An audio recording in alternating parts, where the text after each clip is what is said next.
నమస్తే. Welcome to our channel. నేను సౌజన్య. వైఎస్ఆర్ అలాగే చంద్రబాబు గారి పాలన బావుంది. ప్రెజెంట్ అయితే ఆంధ్రప్రదేశ్ రాష్ట్రం అంతా అప్పుల పాలైపోయింది. అప్పుల్లో కూరుకుపోయింది అనేటువంటి కామెంట్స్ చేశారు బ్రదర్ అనిల్. అమలాపురంలోని ఇందుపల్లిలో జరిగినటువంటి పాస్టర్ల సదస్సులో ఆయన ఇలాంటి కామెంట్స్ చేశారు.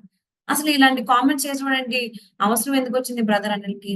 పాస్టర్ల సదస్సులో ఈ ఈ అంశం ఎందుకొచ్చింది? ఈ అంశానికి సంబంధించి మనతో మాట్లాడడానికి వారి విశ్లేషణని మనతో పంచుకోవడానికి ఈ రోజు మనతో పాటు ఉన్నారు.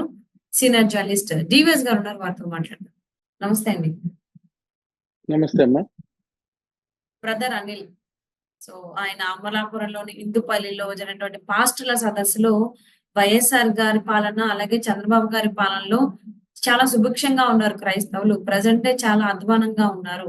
కనీసం సదస్సులు పెట్టుకునేటువంటి అవకాశం కూడా లేదు అని చెప్పేసి కామెంట్స్ చేశారు. అలాగే రాష్ట్రం అంతా అప్పుల్లో కూరుకుపోయింది అనేటువంటి కామెంట్స్ కూడా చేశారు. అసలు పాస్టర్ల సదస్సులో వైఎస్ఆర్ గారిది, అలాగే చంద్రబాబు పాలన గురించి మాట్లాడాల్సినటువంటి అవసరం ఎందుకొచ్చింది? ఆ బ్రదర్ అనేది. జగన్మోహన్ రెడ్డి ప్రభుత్వం ఏ విధంగా ఉందో బావమరిది గారు సర్టిఫికేట్ ఇస్తున్నారు.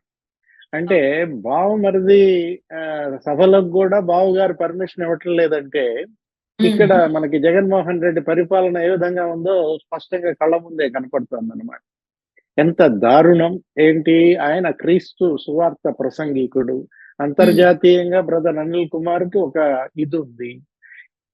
గతంలో అనిల్ కుమార్ కి లేనటువంటి ఇబ్బందులు ఇప్పుడే కొత్తగా ఎందుకు కల్పిస్తున్నారు అంటే షర్మిల కాంగ్రెస్ పార్టీలో చేరినందుక, లేకపోతే బ్రదర్ అనిల్ కుమార్ తనకు మద్దతుగా ప్రచారం చేయటం లేదనా, వాస్తవాలు చెప్తున్నాడనా, జగన్మోహన్ రెడ్డికి వ్యతిరేకంగా మాట్లాడుతున్నాడు కాబట్టే బ్రదర్ అనిల్ గొంతు నొక్కే ప్రయత్నం అన్నమాట.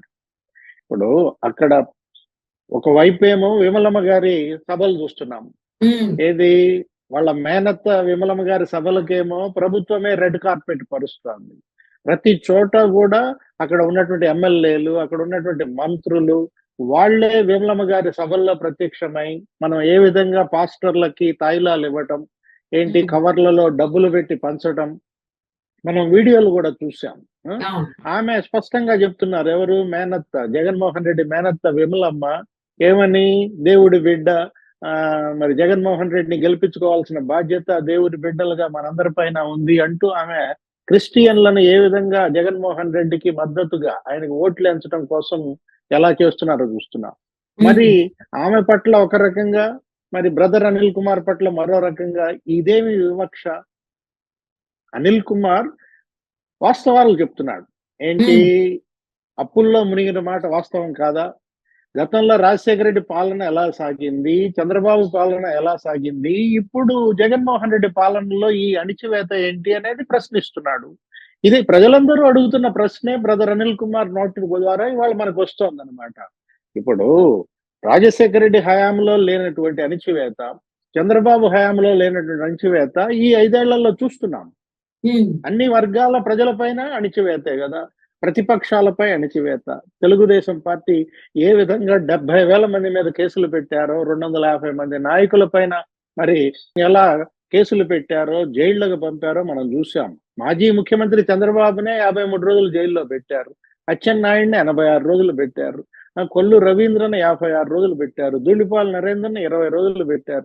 ఇలాంటి అణిచివేతలు మనకి ఒక ప్రతిపక్షం పైనే కాదు, ప్రజా సంఘాలపై అణిచివేత, మీడియాపై అణిచివేత. 2430 అనే ఒక జీవో తీసుకొచ్చి కొన్ని ఛానల్సే అసెంబ్లీని కవరేజ్ చేయాలని, ఛానల్స్ అసెంబ్లీకి రాకూడదని, అక్కడ దాకా ఎందుకు, ఇవాళ సిద్ధం సభ జరుగుతోంది మేదరమెట్లలో. ఆ సభకి కొన్ని ఛానల్స్ రావడానికి వీల్లేదు అని చెప్పి మీడియా సిబ్బందికి నోటీసులు ఇచ్చారంట, ఉపాధ్యాయులకి నోటీసులు ఇచ్చారంట. ఎవరైతే నిరసనలు చెబుతారనో, ఎవరైతే తమ హక్కుల గురించి గళం విప్పుతారనో వాళ్ళందరినీ అక్రమ నిర్బంధం చేస్తున్నారు, బయటకు రానివ్వడం లేదు. ఉపాధ్యాయులకి నోటీసులు ఇవ్వటం ఏంటమ్మా? ముఖ్యమంత్రి సిద్ధం సభకు వస్తే ఆర్టీసీ బస్సులన్నీ లాగేసుకుంటున్నారు. 3,000 ఆర్టీసీ బస్సులు ఇవాళ మరి సిద్ధం సభకి జనాన్ని తరలించడం కోసం తీసుకుపోతే రాష్ట్రంలో మిగతా ప్రజల పరిస్థితి ఏంటి? మిగతా జనం ఇవాళ ప్రయాణాలు మానుకోవాలా? అంటే ముఖ్యమంత్రి గారు షెడ్యూల్ ఇచ్చేసేయండి, పలానా రోజు నేను సభ పెడుతున్నా, దయచేసి రాష్ట్రంలో ఉన్న ప్రజలారా మీరెవరు ఈ రోజు ప్రయాణాలు పెట్టుకోబాకండి అని చెప్పి ఒక పిలుపు ఇవ్వండి. ఏం తప్పే ఉంది? ఎన్ని స్టేట్మెంట్స్ ఇస్తున్నప్పుడు ఒక ప్రెస్ రిలీజ్ చేస్తే సరి. గౌరవ ముఖ్యమంత్రి జగన్మోహన్ రెడ్డి గారి విజ్ఞప్తి మేరకు ఈ రోజు బస్సులన్నీ కూడా పలానా సభకు పెడుతున్నాం కాబట్టి ప్రజలారా మీ ప్రయాణాలు నిలిపేసుకోండి. అట్లాగే చెప్పండి, జబ్బులకు కూడా చెప్పేసేయండి, జబ్బులు మీరెవరు రావద్దు, ప్రజలకు జబ్బులు సోకవద్దు, మిమ్మల్ని హాస్పిటల్కి తీసుకెళ్ళటానికి కూడా అంబులెన్సులు లేవు అని చెప్పేసేయండి. అంటే 2800 బస్సులు ఇవాళ సిద్ధం సభకు తీసుకెళ్లారంటే ఎంత ఇది? నీకు ఆర్టీసీ పేరు మార్చేస్తే పోలా, ఏమని జేటీసీ అని పెట్టేసుకోండి. జగన్మోహన్ రెడ్డి ట్రాన్స్పోర్ట్ కార్పొరేషనా, అది ఏపీఎస్ఆర్టీసీనా? ఏపీఎస్ఆర్టీసీని జగన్మోహన్ రెడ్డి ట్రాన్స్పోర్ట్ కార్పొరేషన్ అనో లేకపోతే వైఎస్ఆర్ కాంగ్రెస్ ట్రాన్స్పోర్ట్ కార్పొరేషన్ అనో పేరు మార్చేయండి. ఆల్రెడీ బస్సులకు కూడా రంగులు మార్చారంట. నిన్న నువ్వు చూసుంటావు పేపర్లో, బులుగు రంగులు వేసేసారు ఏది బస్సులకు కూడా. ఆర్టీసీ అంటే ఎర్ర బస్సు అంటారు, ఎరుపు రంగు ఉండేది. అంటే అసలు బస్సులకు ఇచ్చే రంగు కూడా జనానికి కూడా బులుగు రంగే అనమాట. రంగు పడుద్ది, అదేదో సినిమాలో అంటాడు చూసావా, ఏవిఎస్ ఎవరు అంటారు, రంగు పడుద్దని. 5 ఏళ్ల జగన్మోహన్ రెడ్డి పాలనలో ఎంత రంగు పడింది? జనానికి రంగు పడిందా లేదా? ప్రతిపక్షాలకు రంగు పడిందా లేదా? చివరికి మీడియా కూడా రంగు పడింది కదా. మీడియా ఇవాళ నిట్ట నిలువుగా ఏంటో, ఎల్లో మీడియా అంటారు, బ్లూ మీడియా అంటారు. ఇవాళ సాక్షి అది కూడా మార్చేశాడు కదా, సాక్షిలో రాజశేఖర రెడ్డి ఫోటో తీసి పారేశారు. అంటే ఏ విధంగా తన తండ్రి ఫోటోను కూడా తీసేశాడంటే తనకి ఎంత ఇక పిచ్చ ముదిరింది. ప్రచార పిచ్చ పరాకాష్ఠకి చేరిందనమాట. అంటే తనే కనపడాలా, తన ఫోటోయే కనపడాలా, తన యాడ్సే రావాలి. ఈ సిద్ధం సభల కంట 600 కోట్లు ఖర్చు పెట్టాడంట. వీటన్నిటికీ కూడా 600 కోట్లు ఖర్చు పెట్టాడని చంద్రబాబు చెబితేనో పవన్ కళ్యాణ్ చెబితేనో నమ్మం. అది చెప్తోంది ఎవరు? ఆయన చెల్లెలు చెప్తోంది. ఎవరు? షర్మిల. ఇవాళ ప్రెస్ మీట్ పెట్టి ఎక్కడి నుంచి వచ్చాయి ఈ డబ్బులు అన్నా నీకు? ఈ 600 కోట్లు కనుక ఉంటే నీకు ఒక లిఫ్ట్ ఇరిగేషన్ ప్రాజెక్ట్ వచ్చేది. ఈ 600 కోట్లు ఉంటే నీకు మరి ఒక 5-6 ఏళ్ళు అన్నా క్యాంటీన్లు నడిపే పని. ఏది? పేదలకు అన్నం పెట్టేటటువంటి పని అన్నమాట. 600 కోట్లు అంటే ఎంత తేలిగ్గా ఉంది. కేవలం నీ సభల కోసం, నీ ప్రచారం కోసం, నీ జనాన్ని తరలించడం కోసం 3000 బస్సులు అంటే ఇక అర్థం చేసుకోండి ఏంటి, వాటికే 10 కోట్లు అన్నమాట. ఏది? బస్సులకి ఇచ్చేది. బస్సులు ఇప్పుడు ఆర్టీసీ కట్టాలి వీళ్ళు. కాకపోతే ఏం చేస్తున్నారు, పోయినసారి సిద్ధం సభకు కూడా ఇంకా 5 కోట్లు బకాయి అంటారు. ఏమని చెప్పాడు, ఇక సరిపెట్టుకోండి అన్నాడు. అది ఆర్టీసీయా?